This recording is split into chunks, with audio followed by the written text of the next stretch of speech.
ടോർച്ചറും തമ്മിൽ എന്ത് ചെയ്യാറുണ്ട്, കണക്ട് ചെയ്യാറുണ്ട്. പണിഷ്മെന്റിന്റെ പേരിൽ മിക്ക ടീച്ചേഴ്സും കാണിക്കുന്നത് ടോർച്ചറിനാണ്. ഇപ്പോൾ എൻ്റെ ക്ലാസ്സിൽ തന്നെ ജെസ്സിനെ പറഞ്ഞിട്ടുണ്ടായിരുന്ന ഒരു കുട്ടിക്ക് കിട്ടിയ അനുഭവം, അത് പണിഷ്മെന്റ് അല്ല ടീച്ചറോട് കൊടുത്തിട്ടുണ്ടായിരുന്നത്, പകരം ഒരു ടോർച്ചർ, ഒരു മെന്റൽ ടോർച്ചർ. അപ്പം ഈ ടോർച്ചറിംഗ് എന്ന് പറയുമ്പോൾ ഫിസിക്കൽ ടോർച്ചർ ഉണ്ട്, അതേപോലെ മെന്റൽ ടോർച്ചറിംഗ് ഉണ്ട്.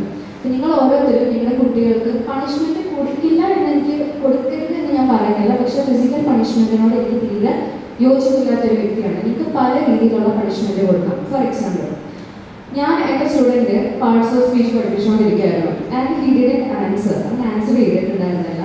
അപ്പോൾ ഞാൻ എന്ത് പണിഷ്മെന്റ് ആണ് വേണ്ടത്? കാരണം ടീച്ചറെ ഞാൻ ഇമ്പോസിഷൻ എഴുതിക്കോളാം. ഞാൻ പറഞ്ഞു ഇമ്പോസിഷൻ എഴുതണ്ട, ഈ ഒരു കാര്യം ചെയ്യും, നിന്റെ ക്ലാസ്സിലുള്ള 2 കുട്ടികളെ നാളെ ചെന്ന് പാർട്സ് ഓഫ് സ്പീച്ച് പഠിപ്പിച്ചു കൊടുക്കും, അതാണ് ഞാൻ എനിക്ക് തരുന്ന പണിഷ്മെന്റ്. അപ്പോൾ നിങ്ങൾക്ക് പണിഷ്മെന്റ് പല രീതിയിൽ കൊടുക്കാം. ഞാൻ 8ാം ക്ലാസ്സിൽ ഞാനൊരു ഇൻസിഡന്റ് പറയാം. ഞാൻ 8ാം ക്ലാസ്സിൽ പഠിക്കുന്ന സമയത്ത് കെമിസ്ട്രി എനിക്ക് ഭയങ്കര ഇഷ്ടപ്പെട്ട ഒരു സബ്ജക്റ്റ് ആയിരുന്നു.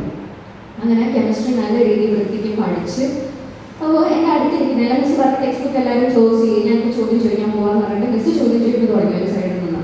അപ്പോൾ എൻ്റെ ഫ്രണ്ട് ചോദിച്ചു, ഇതിൻ്റെ ആൻസർ ഒന്ന് പറഞ്ഞു തരും. ഞാൻ പറഞ്ഞ് പകുതി ആയപ്പോൾ ഞാൻ മറന്നുപോയി, ഒരു വേർഡ് മറന്നു, എനിക്ക് കിട്ടുന്നില്ല. അപ്പോൾ ഞാൻ പെട്ടെന്ന് പേജ് നമ്പർ ഇങ്ങനെ എടുത്ത് നോക്കി അടച്ച് നോക്കിയത് മിസ്സിനെ വിളിച്ചു.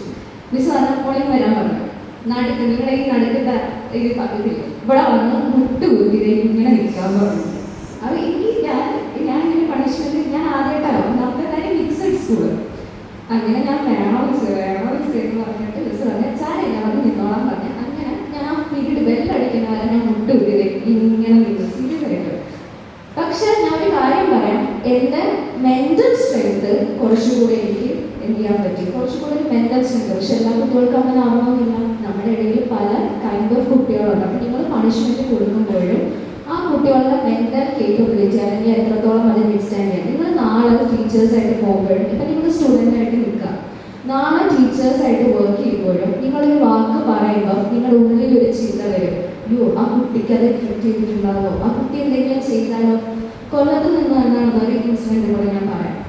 ഒരു ടീച്ചർ നല്ല രീതിയിൽ വഴക്ക് പറഞ്ഞു, നല്ല രീതിയിൽ തന്നെ വഴക്ക് പറഞ്ഞു. കുട്ടി എന്ത് ചെയ്തു, 3ാമത്തെ നിലയിൽ എടുത്ത് ചാടി ആ കുട്ടി മരിച്ചു. ശരിക്കും നടന്ന ഇൻസിഡൻ്റ് ആണ് കേട്ടോ. നിങ്ങൾ സെർച്ച് ചെയ്ത് കഴിഞ്ഞാൽ നിങ്ങൾക്ക് അറിയാൻ പറ്റും. ലാസ്റ്റ് ആ ടീച്ചർ ഒളിവിൽ പോവുക ചെയ്തത്. അപ്പം ഈ മെന്റൽ സ്ട്രെങ്തിനെ നിങ്ങൾ പണിഷ്മെന്റ് തീരെ ഇല്ലാണ്ടാക്കുന്നതിന് ഞാൻ ഇനിയും പറയാണ്, എനിക്ക് യോജിപ്പില്ല. കാരണം ഇപ്പോഴത്തെ കുട്ടികളുടെ മെന്റൽ സ്ട്രെങ്ത് നമ്മളൊന്ന് ചെക്ക് ചെയ്ത് കഴിഞ്ഞാൽ എത്ര പേർക്ക് പറയാൻ പറ്റും, നല്ല എത്ര വഴക്ക് കേട്ടാലും അവർക്ക് പിടിച്ചു നിൽക്കാൻ കേപ്പബിൾ ആയിട്ടുള്ള കുട്ടികളാണ് ഇപ്പോഴത്തെ കുട്ടികളെന്നുള്ളത്. ഒരിക്കലും ഞാൻ അവരെ നെഗറ്റീവാക്കി പറയുന്നില്ല, പക്ഷേ ഒരു മെന്റൽ കപ്പാസിറ്റി, അവരുടെ മെന്റൽ സ്ട്രെങ്ത് വെച്ച് നോക്കുമ്പോൾ അതൊരു കുറവായിട്ട് എനിക്ക് ഫീൽ ചെയ്യുന്നുണ്ട്. നമ്മളൊന്നും വിത്ത്സ്റ്റാൻഡ് ചെയ്ത പോലത്തെ കാര്യങ്ങൾ അവർക്ക് വിത്ത്സ്റ്റാൻഡ് ചെയ്യാൻ പറ്റണമെന്നില്ല. പല കുട്ടികളും ബാക്കിലോട്ട് പോകുന്നതേ ഉള്ളൂ. എഗെയിൻ ഞാൻ പറയുകയാണ്, physical torture, mental torture, physical പണിഷ്മെന്റിന് എനിക്ക് യാതൊരു യോജിപ്പില്ല.